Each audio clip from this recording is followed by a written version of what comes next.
श्री सदगुरु महाराज की जय।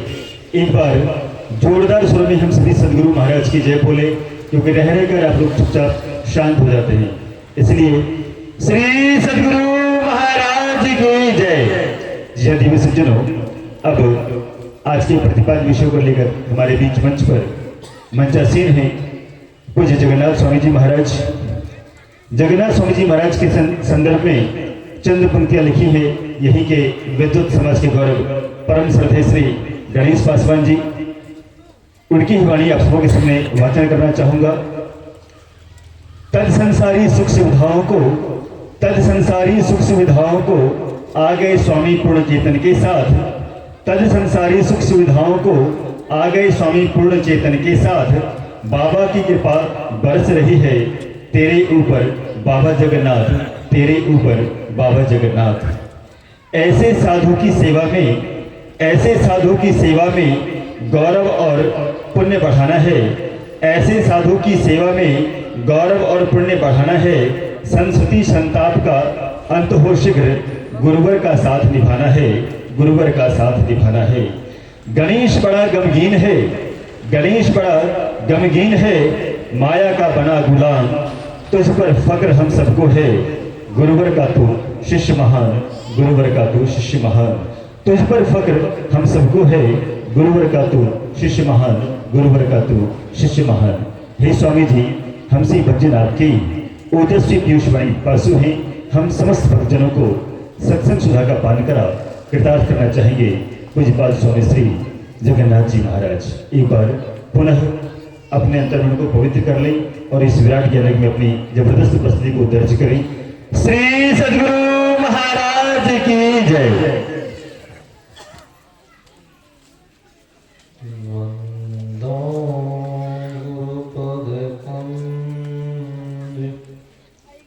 कृपा सिंधु नररूप हरि महामोहतम पुंज जासु वचन रवि करने कर। मंगल मूर्ति सदगुरु मिलवे सर्वाधार। मंगलमय मंगल कुरुन बिनवो बारंबार।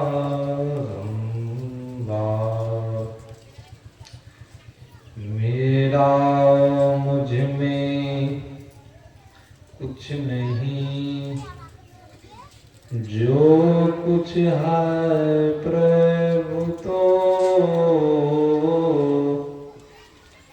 मेरा तुझको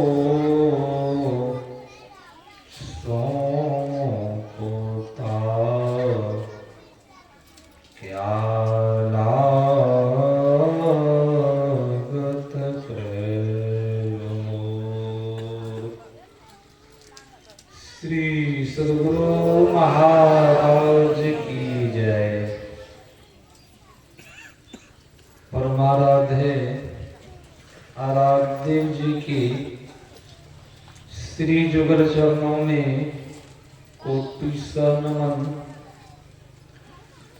मंच पर मंचासन पूज्यपाद आचार्य स्वामी श्री पूर्ण चेतन जी महाराज की श्री जुगल चरणों में कोटि नमन। मंच पर मंचासीन पूज्य स्वामी विनय सागर जी महाराज, कबीर आश्रम से आए हुए साहब जी, मन संचालक शिक्षक श्री राजेश बाबू, सत्संग उपस्थित धर्म प्रेमी माताओं एवं बहनों, सबों को मेरा नमन है। अभी हम आप श्री रामचरितमानस से पाठ श्रवण किए। पाठ में हम आप 9 प्रकार की भक्ति सुने हैं। भक्ति का अर्थ होता है सेवा। सेवा का अर्थ होता है भक्ति। सेवा 3 तरह से होती है, मन से, तन से और धन से। संत महापुरुष कहते हैं सत्संग मिल जाना भगवान की गोद में लग जाना सामान्य है।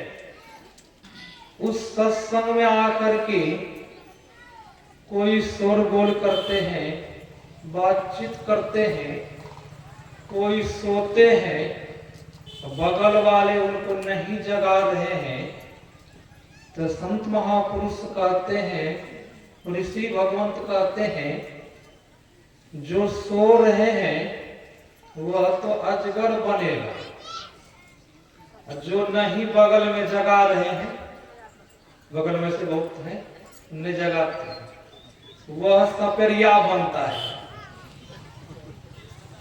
उनको न चाहने वाले, दिखाने वाले नाच। और जो बहुतों ऐसे है माताएं बात करती हैं सत्संग में आकर के, जो बगल में बैठे हैं बात कर रहे हैं, उनको नहीं कुछ कर रहे हैं, तो वो तो अजगर बनवे करेंगे। जो नहीं कुछ कर रहे हैं वह सपेरिया बनेंगे। तो सत्संग भगवान शिव भी कहे, हे पार्वती सबसे बड़ा लाभ है तो संत का समागम मिल जाना, सबसे बड़ा सुख है तो सत्संग में जो पहुंचता है संत महापुरुष का दर्शन हो जाए। भगवान शिव कहे शिव संगीता में। अब हम लोग भक्ति के विशेषता सुन रहे थे। इस्लाम धर्म में मोहम्मद साहब के द्वारा पुस्तक लिखी गई। उस पुस्तक का नाम है कुरान शरीफ। बहुत मुख्य ग्रंथ है। उस ग्रंथ में आया है जो मनुष्य के शरीर पा करके उस परवरदिगार का इबादत नहीं करता है, उनका गुणगान नहीं करता है, मनुष्य का शरीर तो पाया उस अल्लाह का नवाज अदा नहीं करता है, वह अगले जन्म में गूंगा होता है और बहरा होता है और अपाहिज होता है। और जब ईसाई धर्म के ईसा मसीह के मुख्य ग्रंथ है बाइबल, जब उस बाइबल को पढ़ेंगे तो उस बाइबल में आया है उस परमात्मा ने मानवों के लिए, उस प्रभु ने मानवों के लिए बहुत कष्ट उठाया, दुख उठाया। दुख कष्ट क्या उठाया? उस प्रभु ने मानवों से जन्म से पहले उन्होंने भोजन की व्यवस्था कर दी। जन्म लेने से पहले कहां व्यवस्था की? माता के शरीर में। उस प्रभु ने मानवों के लिए बहुत तरह की सुख सुविधाएं व्यवस्था की। क्यों? मानवों को कोई दिक्कत न आए, इसलिए उन्होंने बहुत कुछ किया सिर्फ मानवों के लिए। क्यों? मानवों के लिए क्यों किया? पशु के लिए भी करते। मानव श्रेष्ठ प्राणी है। सब पर दया करने वाले कौन है? तो मानव है। अब पशु किसी पर दया नहीं कर सकते हैं, दया नहीं दिखा सकते हैं। कौन दिखा सकते हैं? तो मानव। जो भक्ति करी हम आप जब आगे बढ़ेंगे तो भगवान श्री राम माता सबरी के कुटिया पर पहुंचते हैं, उनके आश्रम में पहुंचते हैं और माता सबरी हर्ष प्रेम में विह्वल हो गई और हाथ जोड़ करके भगवान श्री राम से प्रार्थना कर रही, हे प्रभु, मैं नीच जाति भीलली हूं, आपका भजन मैं सुमरन किस तरह करूंगी।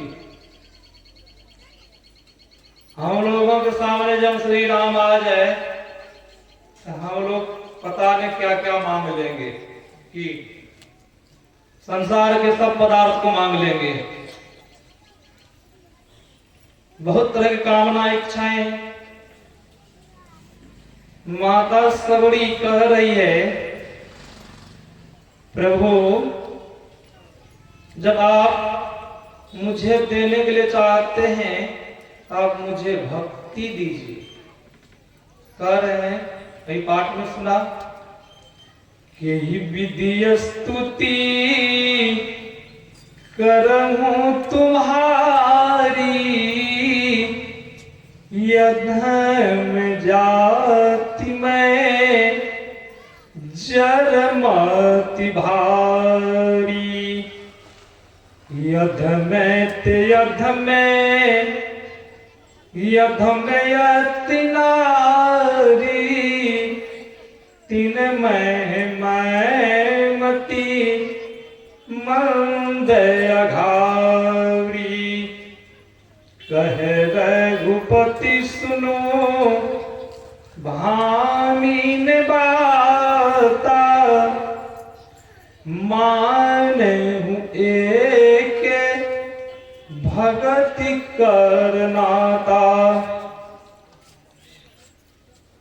सबरी कह रही है, हे प्रभु, आप देने के लिए चाहते हैं तो आप भक्ति दे दीजिए।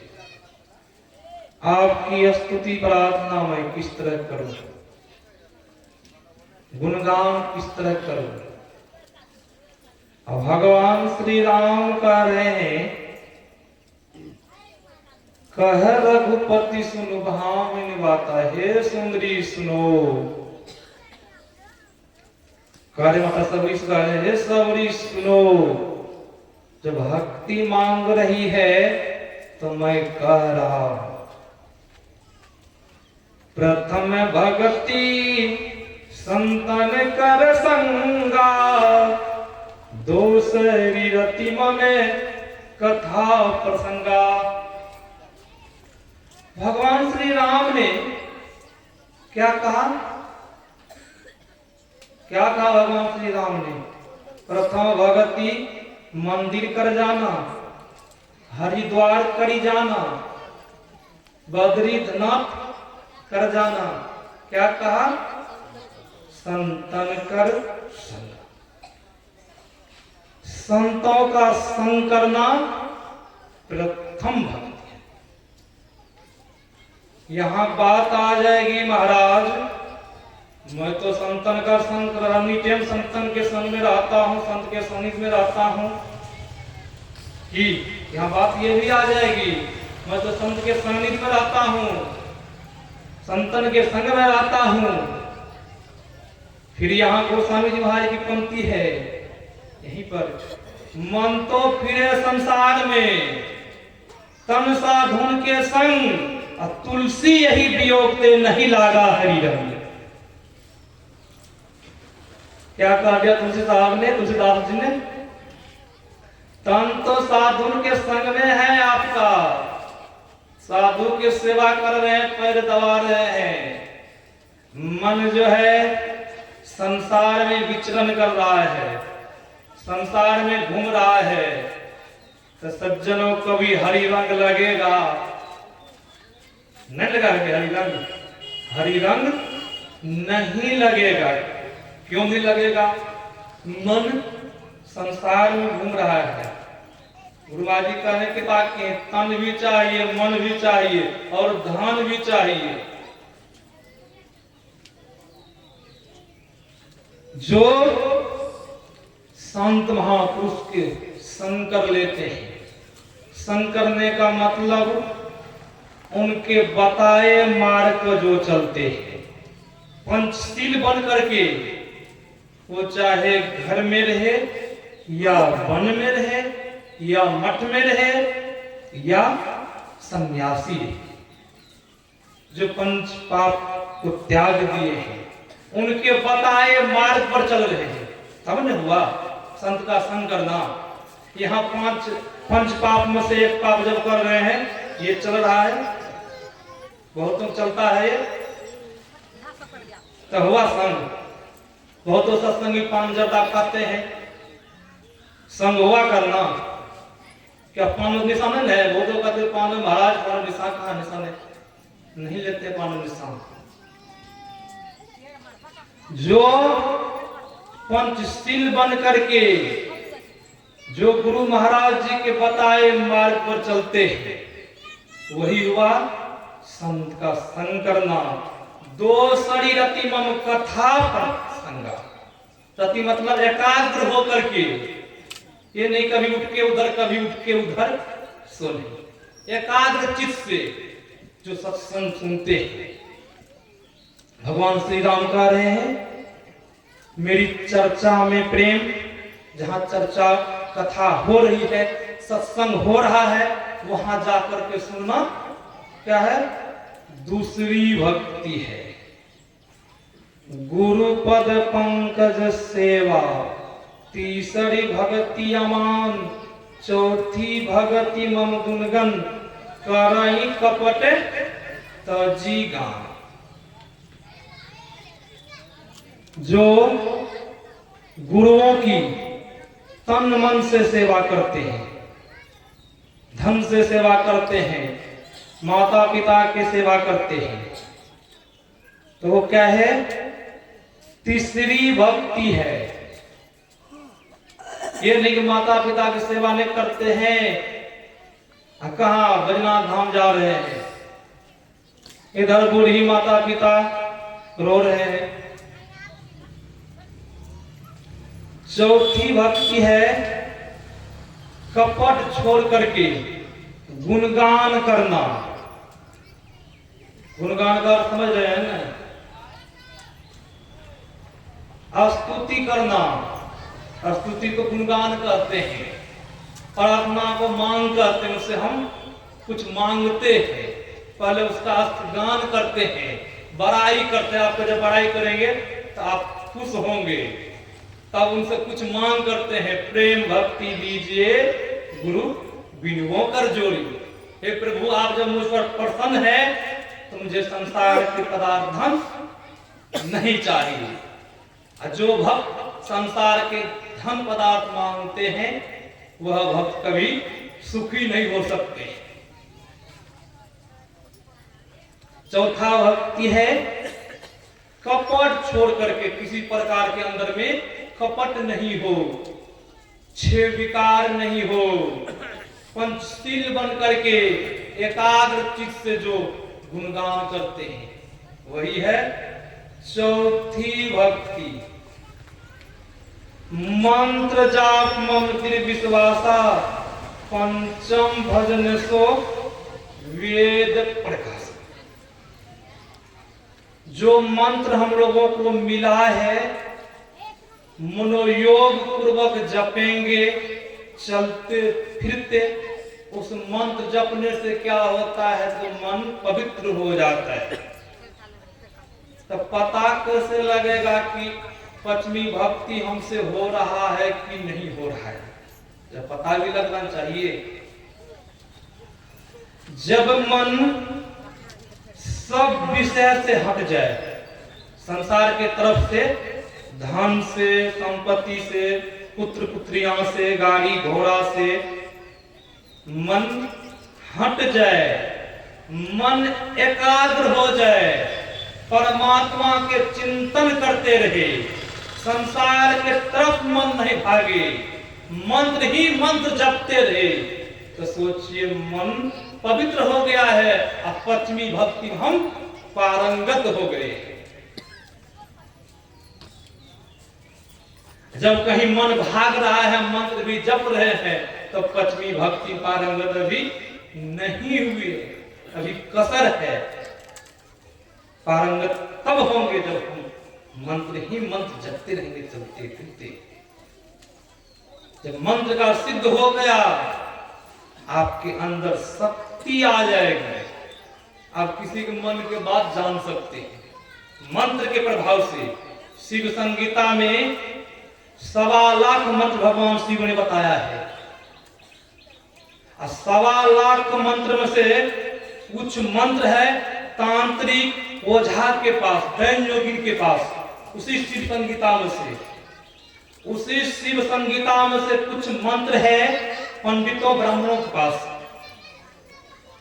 उसी शिव संगीता में से कुछ मंत्र मुक्ति मार्ग मंत्र है, वह मंत्र जपने से मानव कल्याण पा लेता। वह मंत्र संत महात्मा के पास है, कल्याणकारी मंत्र है। किनके पास है कल्याणकारी मंत्र? संत महात्मा के पास। मंत्र के सिद्धि हो जाने पर आप किसी के मन के बात जान जाएंगे। क्या आप मन के बात किसी के जान जाएंगे? तो आप तो कह देंगे, इन्हें कह देंगे। कोई किसी का मन का बात जाने तो बता देंगे, चमत्कार जानेंगे तो नहीं बताएंगे। संतों ने कहा किसी के मन के बात आप जान भी गए तो किसी को बताना नहीं है, किसी को आशीर्वाद भी नहीं देना है, नहीं किसी को शराब देना है, शराब नहीं देना है। क्यों ऐसा कहा? जो कुछ हम कमाते हैं, जैसे हम मजदूरी करते हैं, हमने 100 रुपया कमाए, 100 रुपया कमा लिए, कोई भिखारी मिल गए रास्ते में, 100 रुपया मैंने दान कर दिया, तो मेरे पास क्या भूख लगी हुई है तो खाएंगे क्या?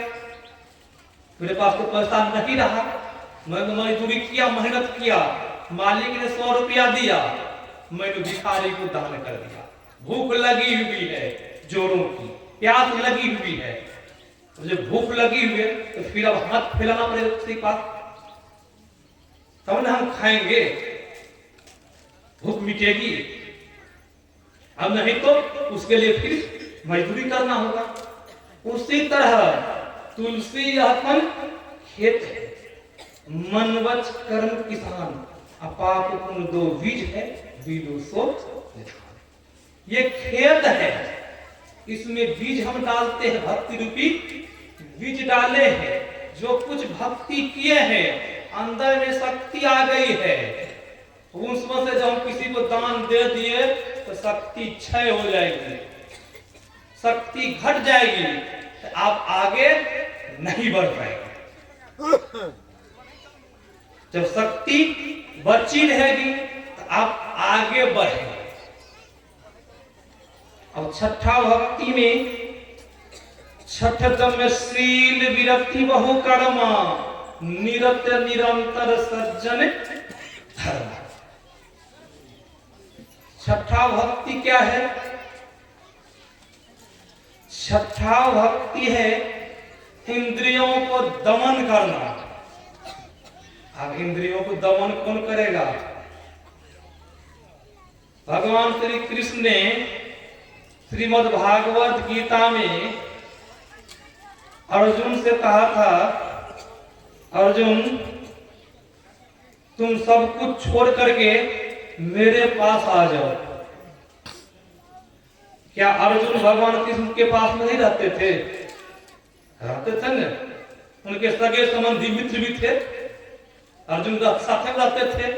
फिर भगवान कृष्ण ने क्यों कहा अर्जुन सब कुछ छोड़ करके तुम मेरे पास आ जाओ? ऐसा उन्होंने क्यों कहा? मतलब क्या? उसकी आसक्ति संसार में लगी हुई थी कि अर्जुन का जब पुत्र अभिमन्यु की जब मृत्यु हो गई थी तो पुत्र के लिए कि है पुत्र है अभिमन्यु है वह अभिमन्यु कर रहा था, रो रहा था। और भगवान कृष्ण से कह रहे थे, इसलिए कहा कि अभी भी अर्जुन तुम सब कुछ छोड़ करके मेरे पास आ जाओ, क्योंकि आसक्ति संसार में लगी हुई थी। जब अभिमन्यु की मृत्यु हो गई थी कुरुक्षेत्र के मैदान में, तो भगवान श्री कृष्ण से कहते थे अर्जुन कि प्रभु मैं अभिमन्यु के बगैर मैं नहीं जी सकता, मुझे अभिमन्यु चाहिए, तो प्रभु मैं मर जाऊंगा, शरीर का परित्याग कर दूंगा। तब देखा जब इस तरह का विह्वल देखा भगवान श्री कृष्ण, तो भगवान श्री कृष्ण ने कहा ठीक है अर्जुन बैठो रथ पर, मैं अभिमन्यु से मिला देता हूं। भगवान श्री कृष्ण सारथी हैं, अभी अर्जुन रथ पर सवार है। भगवान श्री कृष्ण रथ को लेकर के चंद्रलोक में पहुंचते हैं। चंद्रलोक में अभिमन्यु गेंद खेल रहा था। भगवान कृष्ण अभिमन्यु से कुछ पहले रथ को रोक लेते हैं और अर्जुन से कहते हैं अर्जुन रथ पर से उतर जाओ, वो देखो अभिमन्यु गेंद खेल रहा है।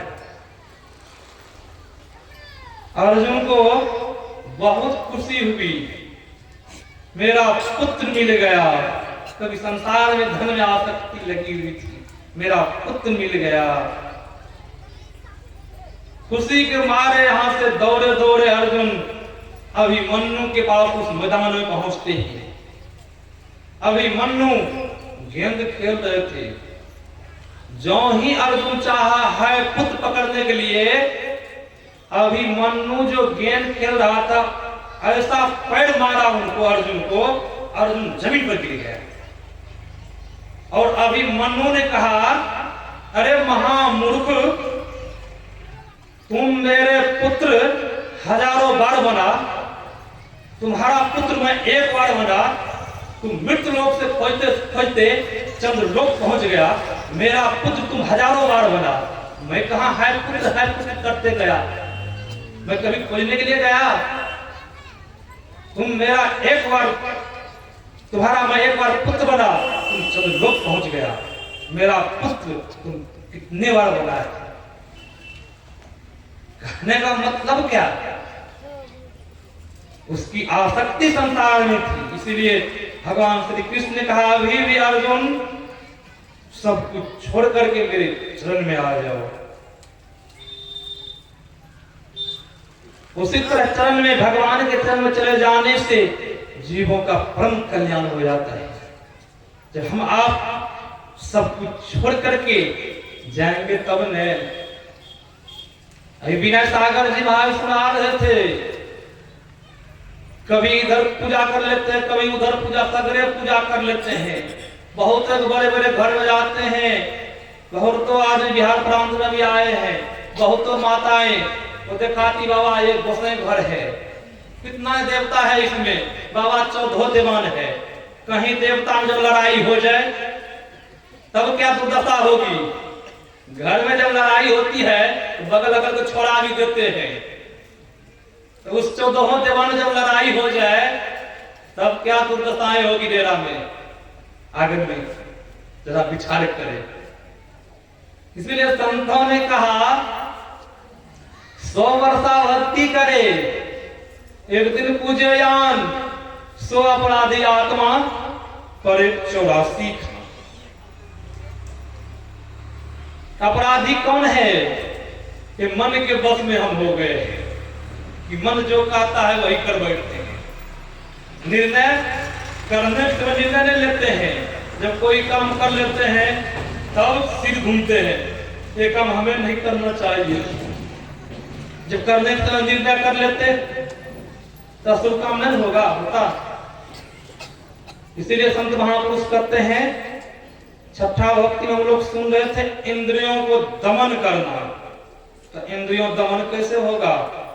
दमन करने के लिए शक्ति चाहिए अंदर में, सब कुछ छोड़ना होगा।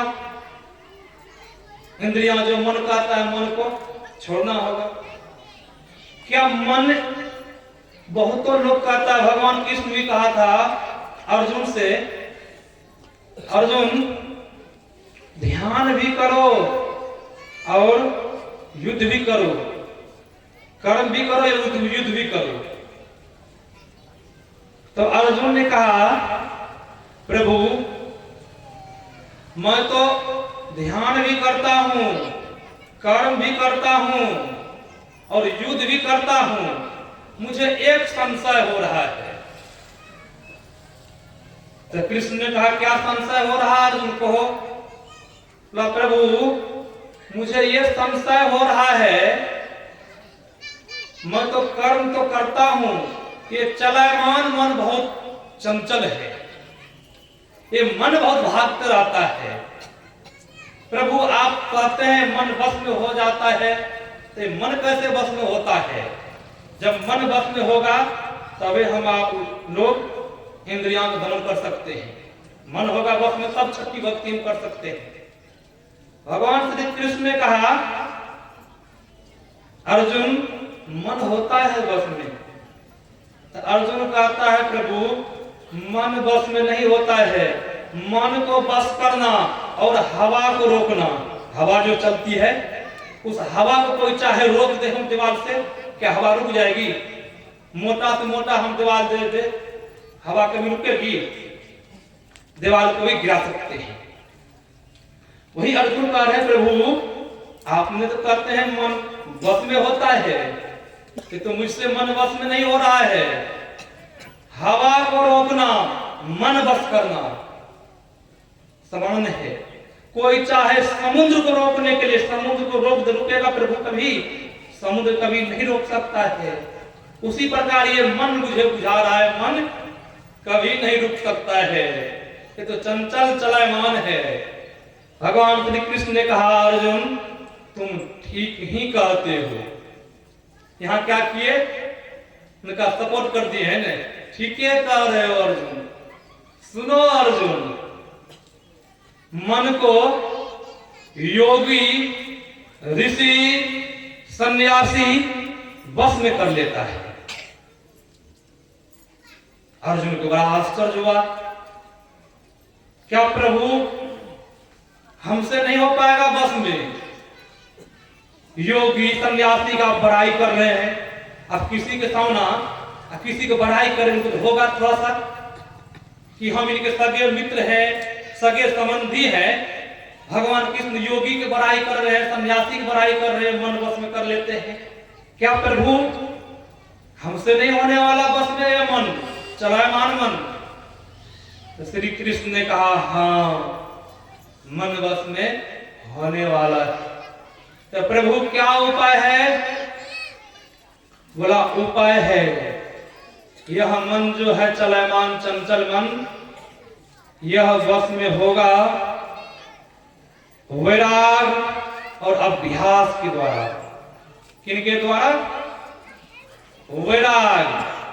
वैराग का अर्थ होता है त्याग। जब त्याग होगा तो वैराग उत्पन्न होता है। किसी के घर में लड़ाई होती है तो वैराग उत्पन्न होता है। चले जाते कहाँ? कहते महाराज मैं भी अब महत्व बन जाऊंगा। कहाँ चला? आश्रम चले जाते हैं। अब बहुतों फांसी लटका लेते हैं कि मैं अब संसार में नहीं जीऊंगा। उनको एक वैराग हो गया एक प्रकार का। बहुतों को वैराग, लड़ाई घर में झगड़ा होता है, बस कहते महाराज अब तो बाबाजी बन जाऊंगा। बहुतों को वैराग उत्पन्न होता है कब? जब गांव समाज में किसी की मृत्यु होती है, जब अर्थी शमशान पहुंचती है, जब जलाने के लिए उनको जाते हैं, तो उस समय भी मानवों के अंदर क्षणिक वैराग उत्पन्न होता है। क्षणिक वैराग थोड़ा थोड़ा उत्पन्न होता है। क्षणिक वैराग जो उत्पन्न होता है तो मानव क्या सोचता है, फलना बाबू बहुत अच्छे थे, वो तो संसार में अब नहीं रहा, मुझे भी जाना पड़ेगा, मुझे भी जाना पड़ेगा। क्षणिक वैराग उत्पन्न हुआ, वहां शमशान से जब घर आते हैं वैराग खत्म हो जाता है। फिर कहाँ वह घोड़ा, कहाँ वह मैदान। तो जो वैराग क्षणिक उत्पन्न हुआ वह खत्म हो गया। ये वैराग उत्पन्न होता है ध्यान से, सुमरन से, भजन से। यह वैराग कभी खत्म नहीं होता है। बेशक चढ़ाव उतार होता है। चढ़ाव उतार ये होता है कर्म के अनुसार, कभी थोड़ा घटता है, कभी बढ़ता है, मगर ये कभी खत्म नहीं होता है। ये संस्कार अगले जन्म में मनुष्य का शरीर दिला करके ही छोड़ेगा। वही हम आप सुन रहे थे, छठी भक्ति, इंद्रियों को दमन करना। तो वह इंद्रियां दमन कैसे होगा? वह दमन करने के लिए वह कहा है झूठ नहीं बोलने के लिए, वे विचार नहीं करने के लिए, चोरी नहीं करने के लिए, हिंसा किसी प्रकार के नहीं करने के लिए, निशा किसी प्रकार के नहीं लेने के लिए। अभी सुन रहे थे ना, पंचपाप को वहां त्यागने के लिए बताए हैं। जब पंचपाप त्याग करके भजन करेंगे तो अंदर में शक्ति आएगी, मन वश में हो जाएगा वैराग, और अभ्यास के द्वारा धीरे धीरे मन वश में आएगा। जिस तरह चींटी को देख लीजिए, चींटी को बालू में चीनी मिला करके दे दीजिए, वह अव्यक्त है, चींटी व्यक्त है उस काम में। चींटी क्या करती है? बालू को फुटा देती है, चीनी को चुन लेती है। उसी तरह हम आप मानव जब अव्यक्त हो जाएंगे तो क्या करेंगे? संसार के विषयों को फुटा देंगे, परमात्मा रूपी चीनी को ग्रहण कर लेता, हम छठी भक्ति में पारंगत हो जाएंगे। तब है सप्तमी भक्ति। सातम समय मोहि मैं जग देखा, मोते संत अधिक कर लेखा। भगवान श्री राम ने कहा, हे सबरी, मुझसे अधिक करके संत को मानना है। क्यों ऐसा क्यों कहा? भगवान तो अवतारी पुरुष थे, उनको कहना चाहिए मुझको मानो।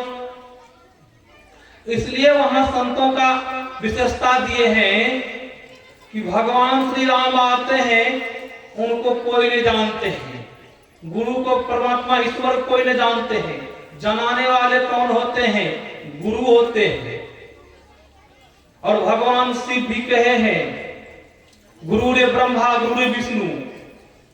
जो उपनिषद पढ़ेंगे, जो गुरु है वही इष्ट है, ईश्वर है। जो ईश्वर है वही गुरु है, वही परमात्मा है।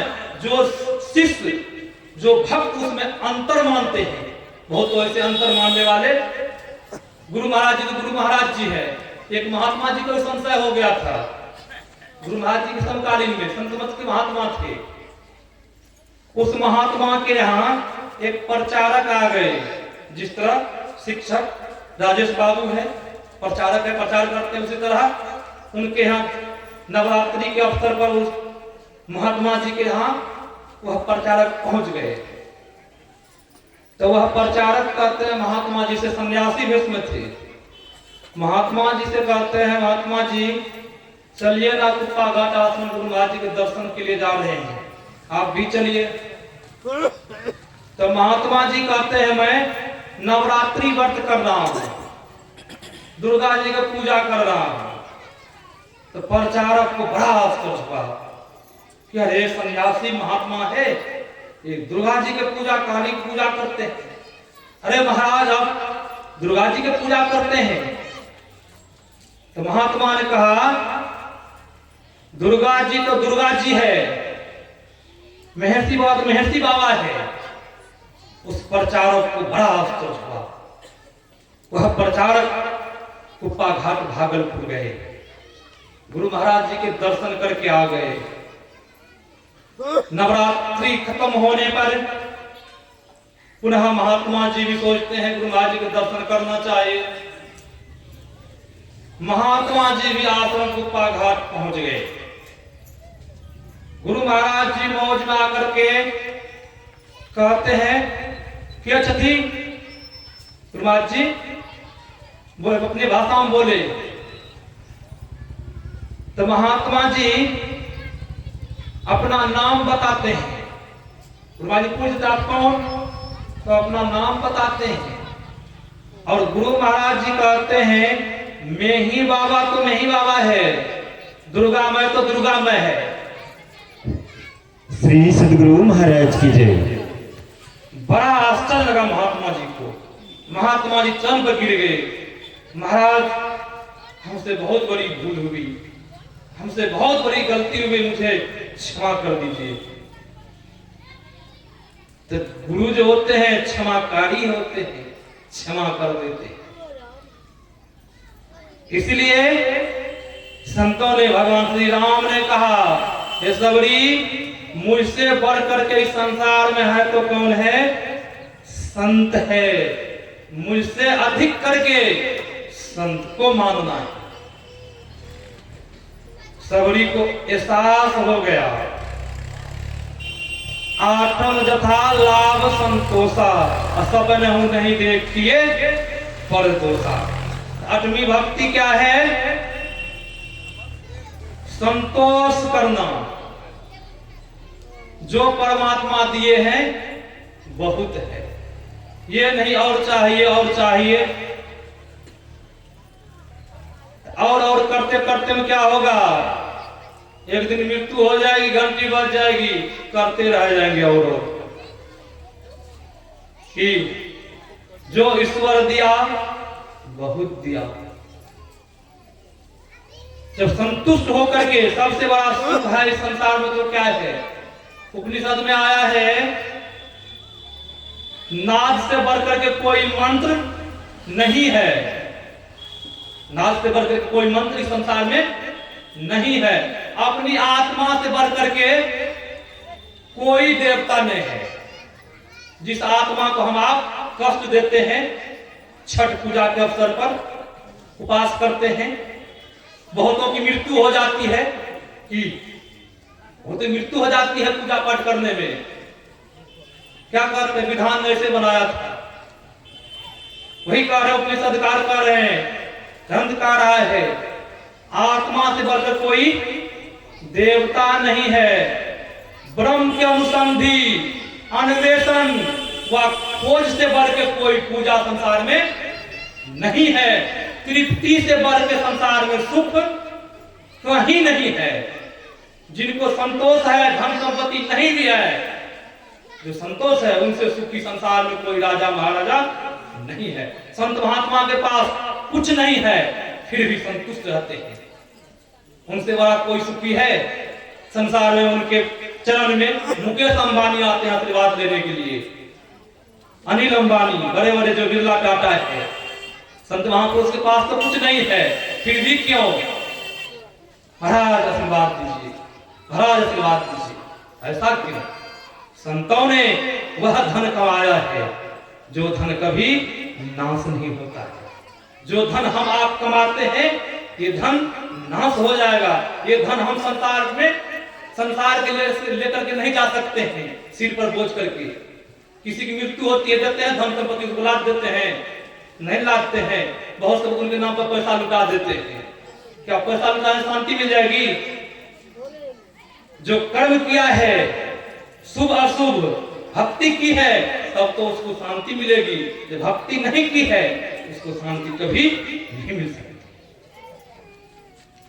जब इस तरह हम आप पूजा करेंगे, जब हम समझेंगे आत्मा से बड़े कोई देवता नहीं है, तो हम लोगों को आत्मा पता कैसे लगा? मैंने सुबह सुनाया था, उस आत्मा को पता अपने अंदर में चलेगा। बाहर में कहीं जाने से आत्मा का पता नहीं चलेगा। वह आत्मा तो अजर है, अमर है। जब से सृष्टि हुई है तब से आत्मा बना है। बहुत शरीर धारण किया है। जिस तरह वस्त्र पहनते उसी तरह आत्मा बहुत शरीर धारण किया है। जीव पता नहीं। जब इस तरह हम आप भक्ति करेंगे तब नवमी भक्ति पारंगत हो जाएंगे। भक्ति करते हैं, भक्ति सब करते हैं। भक्ति का ये नहीं है थाली घुमा दिए, अगरबत्ती घुमा दिए, फूल पत्र चढ़ा दिए, ये नहीं है। कहीं इस तरह का वर्णन नहीं है।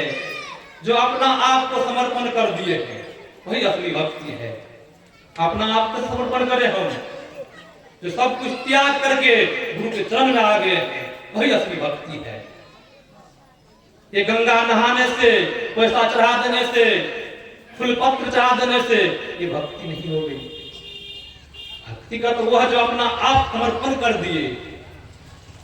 जैसे राखे राम तैसे मैं रहूंगा, ऐसे तरह जब हम आप समर्पण कर देंगे तब भक्ति बड़ी पारंगत हो जाएंगे, तब हम उस परमात्मा को पा सकते हैं। नवमी भक्ति पूज्य बाबा से सुनेंगे। आप लोगों का 8 प्रकार भक्ति मैंने सुना दिया। अब नवमी भक्ति विस्तार रूप से पूज्य बाबा से सुनेंगे। आप लोगों का जीवन सार्थक हो जाएगा। श्री सद्गुरु महाराज की जय। श्री सद्गुरु महाराज की जय। अभी हम सभी